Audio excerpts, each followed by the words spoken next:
All right. So now enters the other beings. Now, these beings, I can't tell you where they come from. I can't tell you who they are.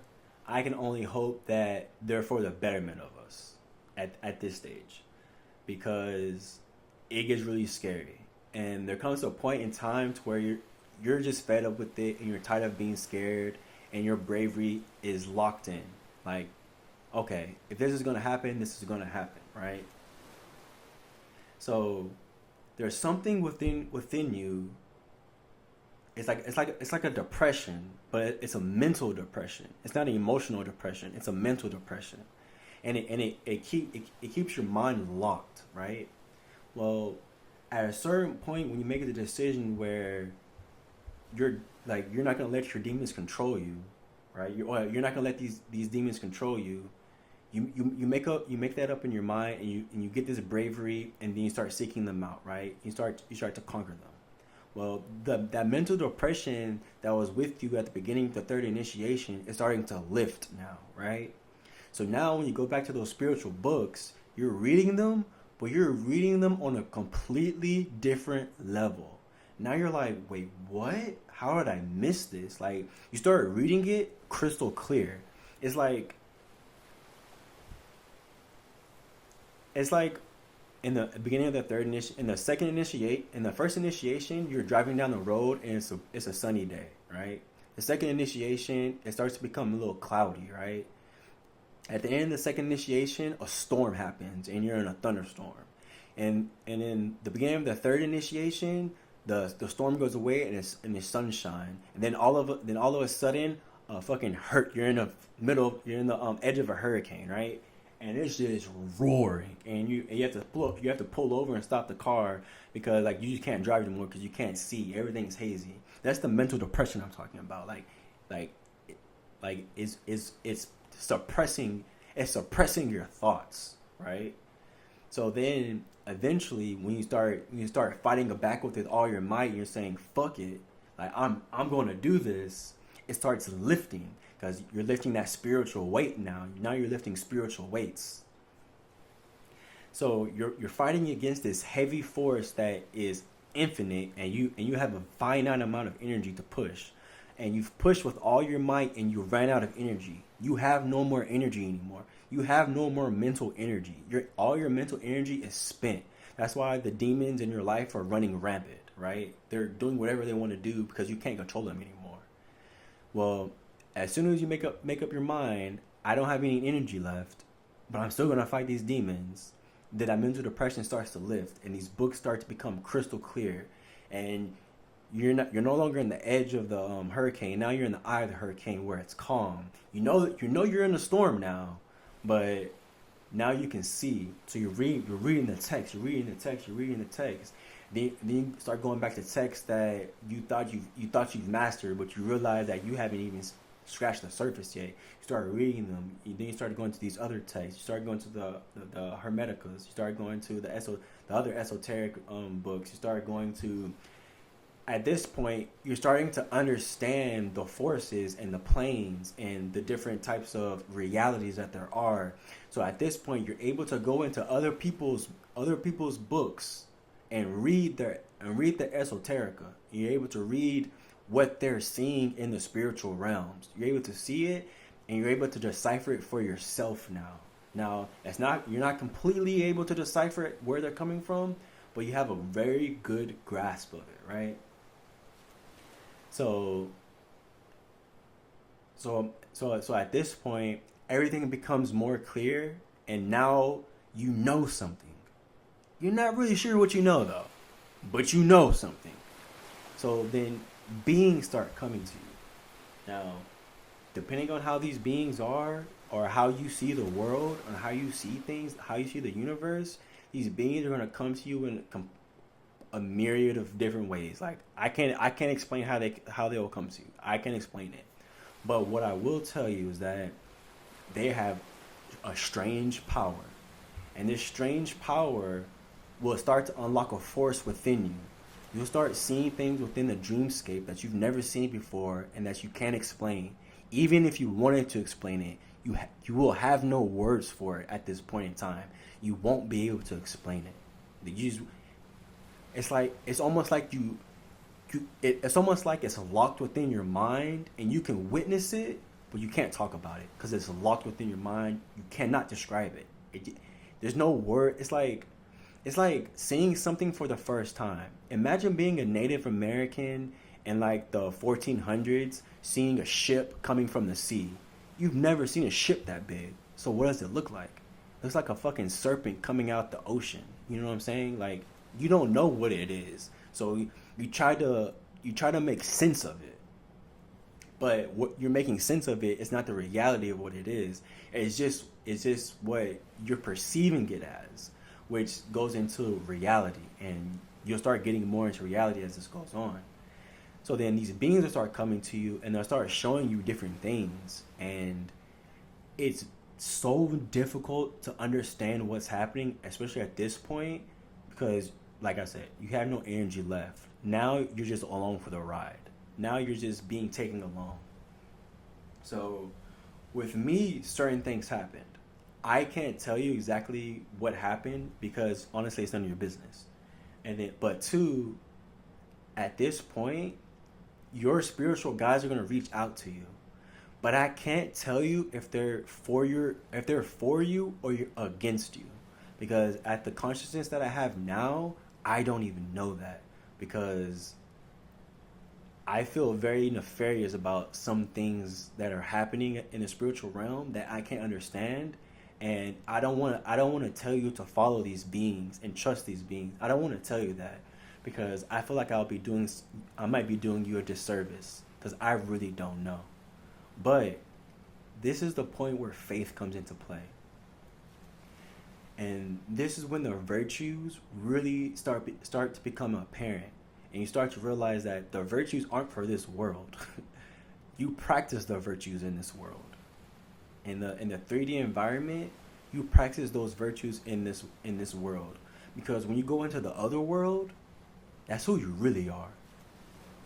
If you notice at this time, when you're in the third initiation at this point, and you're noticing your dreams, you start realizing that you don't have complete control over yourself. Like, even if you wanted to lie in your dreamscapes, you can't lie. You can't hide anything. You can't hide anything from the beings that are there, and you can't hide anything from yourself. Your true intentions come out. Your true intentions come out when you're in that dreamscape. So you can't get over on somebody. And even if you think you are getting over on somebody, your consciousness will split and tell you that you are trying to get over on this person. And then you can look that being in their eyes, and they're looking at you like you're full of shit. Like, they know it, and they're just okay. Trust me.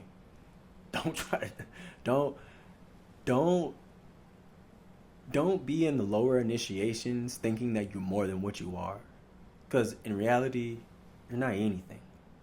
And I'm not trying to be mean, but you really have to realize that there are beings out here that can take your soul. You know, there are beings out here that can take over your being. There are beings out here that control you. Like, in the third initiation, we're food. We're food, and we're preyed upon all the fucking time. Like, we're preyed upon, like, easily preyed upon. Easily thinking that we're following something that's righteous and right and full of light. But just like you realized in the first and second initiations, when you get to the third initiation, that light you thought that you knew wasn't real, why do you think this light is real? Why do you think because a being of light came to you that you're enlightened? Don't you realize that you thought you were enlightened before? You thought you had knowledge before, but then you found out that knowledge wasn't anything? Don't you realize it's a pattern with everything? Don't you realize that your emotions are their own body and their emotions are their own being? So if your emotions have their own being and you have your beings that have an emotion, that means you are inside of a being that has emotions, and you are the emotion. You are that mind. You are that soul. Like, you have to understand these things. As above, so below. You have to understand what that actually is talking about. Because as above, so below is a weapon. It's a weapon that you use and that you have to use. You have to use it when you get to these forces and these planes, because these beings are way more knowledgeable than we are. And some of them could be completely sucking our energy dry, giving us all the half truths just to lead us to a certain point to where they can take us. And I'm not talking about taking our bodies like an abduction. I'm talking about taking our beings and using them for whatever, or putting us in the quiet place while they control. Like, this is what I'm saying. Like, this may sound super crazy and super like conspiracy theory on a spiritual level, but I promise you, we do not know what's going on here. And if you're already in the third initiation, there's a chance that you've crossed paths with beings that you would consider demons if you actually knew. But they don't seem like demons. They seem like they're there to help you. They seem like they're there for your benefit. That's why above and below is so important. That's why faith is so important. That's why these principles like love that sound cheesy, when you get to a certain point, are so important. Because it's going to weed out what is what. You know what I'm saying? In Ephesians, it talks about fighting spirit with spirit. Well, think about it. If spirit is everything, how do you fight everything with everything? You have to use your tools. And in Ephesians, it talks about one of your tools being the sword of truth. But you don't know the truth, so you don't know what the truth is. But the old ancient masters left us keys behind. And one of those keys is as above, so below. Like, that's why that prayer, the Our Father prayer, it's a weapon. It's a weapon to be able to combat these spirits, right? And these entities and these beings. And in the third initiation, you're in contact with them. But with your faith and your belief to get to this point, because you can't get into the third initiation without a certain degree of faith, certain degree of belief. Even though like that faith and belief that you once had is no longer there, like you don't feel it the same way, deep inside you, that seed is still there. But in the first initiation, you thought that your faith and belief were grown trees. They weren't. They were little saplings, right? And then they got smushed, and then they died, right? But the thing about seeds is, and think about plants dying. Plants never really die, because they can always grow again in the right nutrients and soil, sunlight and darkness.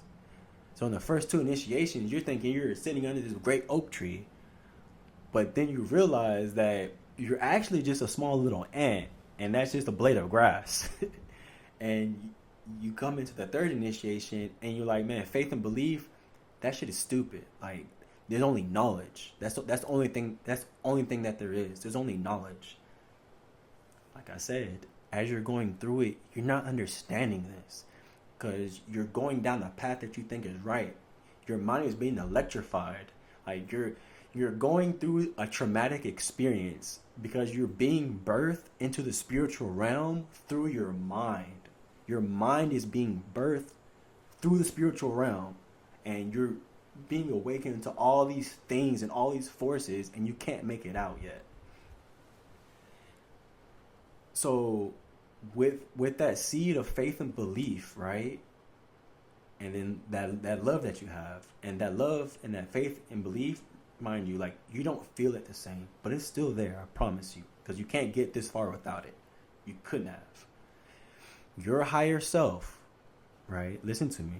Your higher self, your divine ego is fighting for you, right? Your divine ego is good. Your divine ego knows the tricks of the Maya of the lower planes. It's good. It's past it already. But it's helping you pass it so the divine ego can go higher, right? So the divine ego can evolve. but it needs its lower ego to evolve so it can evolve. Because you gotta remember, the divine ego is like what our ego is to us. So the divine ego is the divine ego, and our ego is the ego, right? So we have a mind and emotions and a body. The divine ego has a mind, emotions, and a body. It's just on a higher octave. But our ego, our lower ego, is the body, right, of the higher ego, right?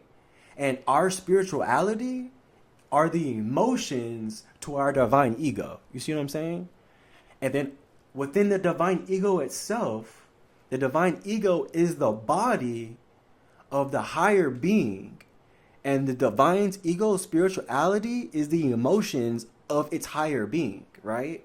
Which is why you have the chakras that go up, and they keep going up.